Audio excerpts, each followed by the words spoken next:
Hi friends, Elon Musk అతను ఒక most powerful man. అనుకున్నది సాధించి తీరుతాడు. ఎవరికి భయపడు. అది ప్రత్యర్థులైనా రష్యా ప్రెసిడెంట్ అయినా సరే ఎదిరించి నిలబడతాడు. తనకు నచ్చినట్టు మాట్లాడతాడు. మొత్తంగా చెప్పాలంటే ఒక్క ట్వీట్తో ప్రపంచ పరిస్థితుల్ని తారుమారు చేయగల సత్తా అతనిది. అంతేకాదు, ఇలాన్ మస్క్ అపర కుబేరుడు. ఈ భూమి మీద ఆయనకున్నంత సంపద మరెవరికీ లేదు. అయితే మనకు కాస్త ఎక్కువ డబ్బులు వస్తే వాటిని ఎలా ఖర్చు చేయాలో అని ఉబ్బి తబ్బిబవుతూ ఉంటాం. మరి అపర కుబేరుడైన ఇలాన్ మస్క్ తన ఆస్తిని ఎలా ఖర్చు పెడుతూ ఉంటాడు అని మీరు ఒక్కసారైనా ఆలోచించి ఉంటారు కదా. అసలు ఇంతకీ తనకున్న కంపెనీలేంటి, వాటిలో తన పెట్టుబడులు, లాభాలేంటి, ఈ విషయాలన్నీ మీకు తెలుసుకోవాలనుంది కదా. అయితే మరింత ఆలస్యం, let's start our today's episode. Elon Musk చిన్నప్పటి నుంచి ధనవంతుడు కాదు, కానీ చిన్నప్పటి నుంచి పెద్ద వ్యాపారవేత్త అవ్వాలనే ఆలోచన మాత్రం తనకి బలంగా ఉండేది. వ్యాపారాల్లో ఎన్నో ఫెయిల్యూర్స్ తర్వాత తను సక్సెస్ అందుకున్నాడు. అయితే తన జర్నీలో తన దగ్గర ఉన్న డబ్బును తనకి ఇష్టం వచ్చినట్టుగా ఖర్చు పెడుతూనే మళ్ళీ కొత్త కంపెనీల్లో పెట్టుబడులు పెడుతూ డబ్బు సంపాదించుకున్నాడు. ఇంకా సంపాదిస్తున్నాడు కూడా. అందుకే ప్రపంచంలోనే టాప్ బిలియనీర్ అయ్యాడు. అయితే ఇటీవల ట్విట్టర్ వల్ల ఇలాన్ మస్క్ పేరు బాగా ట్రోల్ అయినా కానీ ఇలాన్ మస్క్ అంటే అందరికీ ముందుగా గుర్తుకొచ్చేది టెస్లా. ఇదొక ఎలక్ట్రిక్ కార్ల తయారీ కంపెనీ. ఈ టెస్లా గురించి చెప్పే ముందు మీరు ఎలాన్కి కార్లపై ఉన్న ఇష్టం ఎంతో తెలుసుకోవాలి. అంతేకాదు, ఈ కార్ల కోసం అతను ఎంతెంత డబ్బు ఖర్చు పెడతాడో కూడా మీరు ఊహించుకోవచ్చు. సరే, అసలు విషయానికి వచ్చేద్దాం. ఇలాన్ మస్క్ జేమ్స్ బాండ్కి పెద్ద ఫ్యాన్ అంటే అలా ఇలా కాదు, అతను ఏం చేస్తే ఇతను కూడా అచ్చం అలాగే చేసేవాడు. ఇక కార్ల విషయంలో అయితే అస్సలే చెప్పనవసరం లేదు. ఒకసారి జేమ్స్ బాండ్ సినిమాల ప్రేరణతో 1976లో లోటస్ ఎస్ప్రిట్ 007 వెట్నెలీని కొన్నాడు. ఈ కారు నీటి అడుగున కూడా తిరగలదని సినిమాలు చూపించారు. అంటే జలాంతర్గామి అన్నమాట. ఆ కారు ఇలాన్కి బాగా నచ్చేసింది. ఇంకేముంది, 2013లో అది వేలం వేస్తే $1 మిలియన్ దాన్ని కొనేశాడు. అంటే మన డబ్బులో చెప్పాలంటే 7.5 కోట్ల రూపాయలు. Cybertruck design, Blade Runner, Lotus Esprit సినిమాల నుంచి ప్రేరణ పొంది కొన్ని కార్లు కొన్నట్టు ఓసారి ఎలాన్ మస్కే చెప్పాడు. ఇలా నచ్చిన కారల్లా ఎలాన్ మస్క్ ఇంట్లో ఉండాల్సిందే. తనకు చిన్నప్పటి నుంచి కార్లపై ఉండే ఇష్టం వల్లే ఎలాన్ టెస్లా అనే కార్ల కంపెనీ మొదలుపెట్టాడు.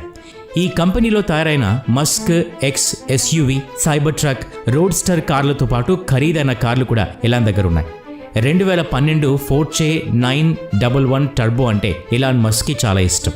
ఇలాన్ గ్యాదర్ చేసిన కారులో 1920 ఫోర్డ్, 1967 జాగ్వార్ ఈ మోడల్ కార్లు కూడా ఉన్నాయి. ఈ కార్లను తన చిన్నప్పుడు అంటే తనకు 17 ఏళ్ళు ఉన్నప్పుడే ఇష్టంగా కొన్నట్ట. సరే, మరి ఇలాన్ లిస్ట్లో BMW కార్లు లేవేంటి అనుకుంటున్నారా? అక్కడికే వస్తున్నాం. ఇలాన్కి BMW కార్లు అంటే కూడా చాలా ఇష్టం. అందుకే తను సేకరించిన కారులో ఎన్నో ఖరీదైన BMW కార్లు కూడా ఉన్నాయి. 2006 BMW M5 మోడల్ కూడా అందులో ఉంది. ఎలాన్ మస్క్కి బాగా లాభాలు తెచ్చిపెట్టే కంపెనీలో మొదటిది టెస్లా. అయితే ఈ టెస్లా కంపెనీ కొన్నేళ్ల కిందట దివాళా అంచులకు చేరింది. అప్పుడు కూడా భారీగా పెరిగిపోయాయి. ఇక ఎలాన్ మస్క్ పని అయిపోయిందని అందరూ అనుకున్నారు. కానీ ఆ టైంలో కూడా ఎలాన్ మస్క్ కుంగిపోలేదు. పడిపోయిన చోటే మళ్ళీ లేచి నిలబడ్డాడు. టెస్లాను విజయ పథంలో నడిపించాడు. ఇప్పుడు ఈ కంపెనీ ముందుకు దూసుకుపోతోంది. మొత్తానికి ఇలాన్ మస్క్ ప్రపంచ కుబేరుడిగా మారడానికి ఈ టెస్లా షేర్ల జోరే మెయిన్ రీజన్. అసాధ్యాన్ని సుసాధ్యం చేయగల సత్తా ఇలాన్కి ఉందని మనం చెప్పుకోవాలి. ఎందుకంటే నాసాతో సహా ఇతర స్పేస్ కంపెనీలు ఏవీ కూడా చేయలేని పనిని ఇలాన్ చేశాడు. గతంలో అంతరిక్ష సంస్థలు ఎప్పుడూ రాకెట్లను తిరిగి ఉపయోగించాలని ఆలోచన చేయలేదు. అయితే ఎలాన్ మస్క్ కొత్తగా ఆలోచించాడు. దాన్ని సక్సెస్ చేశాడు. రాకెట్ని తిరిగి ఉపయోగించే కొత్త టెక్నాలజీ తీసుకొచ్చాడు. అయితే అదంత ఈజీగా జరగలేదు. మొదట్లో ప్రయత్నించిన ప్రతిసారి తనకి ఫెయిల్యూర్ ఎదురైంది. చివరికి సక్సెస్ సాధించాడు. నాసా నుంచి భారీ డీల్ సొంతం చేసుకున్నాడు. దీంతో స్పేస్ ఎక్స్ కష్టాలు తీరిపోయాయి. మార్స్ మీదకి స్టార్ షిప్స్ ద్వారా మనుషుల్ని పంపే ప్రాజెక్ట్ చేతికొచ్చింది. అసలు ఇలాన్ మస్క్ ఇంత పెద్ద బిజినెస్ మ్యాన్ ఎలా అయ్యాడో తెలుసా? ఇది తెలుసుకోవాలంటే తన చిన్నతనం గురించి తెలుసుకోవాలి. మస్క్ దక్షిణాఫ్రికాలోని ప్రెటోరియాలో పుట్టాడు. తండ్రి ఎర్రల్ ఒక ఇంజనీర్, తల్లి కెనడాకు చెందిన మోడల్. మస్క్ చిన్నప్పటి నుంచి పుస్తకాల పురుగు. దీంతో ఫ్రెండ్స్తో కంటే పుస్తకాలతోనే ఎక్కువసేపు గడిపేవాడు. అయితే మస్క్ చిన్నతనంలో తల్లిదండ్రులు విడిపోయారు. దీంతో మస్క్ తన తండ్రి దగ్గర ఉండాల్సి వచ్చింది. కానీ తండ్రి దగ్గర కూడా తను ఉండలేక బయటకు వెళ్ళిపోయాడు. అయితే మస్క్ 12 ఏళ్ల వయసులో బ్లాస్టర్ అనే వీడియో గేమ్ తయారు చేశాడు. PC అండ్ ఆఫీస్ టెక్నాలజీ అనే పత్రిక దీన్ని $500 కొన్నది. అప్పుడే మస్క్ మైండ్లో బిజినెస్ మ్యాన్ పునాదులు పడ్డాయి. అయితే కొన్ని కారణాల వల్ల దక్షిణాఫ్రికా నుంచి కెనడాకు, కెనడా నుంచి అమెరికాకు మస్క్ వెళ్ళిపోయాడు. పెన్సిల్వేనియాలో ఫిజిక్స్లో డిగ్రీ పూర్తి చేశాడు. ఆ తర్వాత వార్టన్ స్కూల్ ఆఫ్ బిజినెస్ నుంచి ఎకనామిక్స్లో పట్టా అందుకున్నాడు. ఆ తర్వాత PhD కూడా చేయాలని అనుకున్నాడు. కానీ మనసు బిజినెస్ వైపు మళ్ళడంతో యూనివర్స్ నుంచి బయటకు వచ్చేశాడు మస్క్. 1995లో తన అన్నతో కలిసి జిప్2 అనే వెబ్ సాఫ్ట్వేర్ కంపెనీ స్టార్ట్ చేశాడు. దీనికి పెట్టుబడి $28,000. దీంతో ఇన్వెస్టర్ నుంచి డబ్బు తీసుకున్నాడు. అయితే కొన్ని కారణాల వల్ల ఆ కంపెనీకి మస్క్ సీఈఓ కాలేకపోయాడు. ఆ తర్వాత కంపెనీని కాంపాక్ $307 మిలియన్ నగదు, $37 మిలియన్ వాటాలనిచ్చి కొనుగోలు చేసింది. మస్క్ వాటా కింద $22 మిలియన్ వచ్చాయి.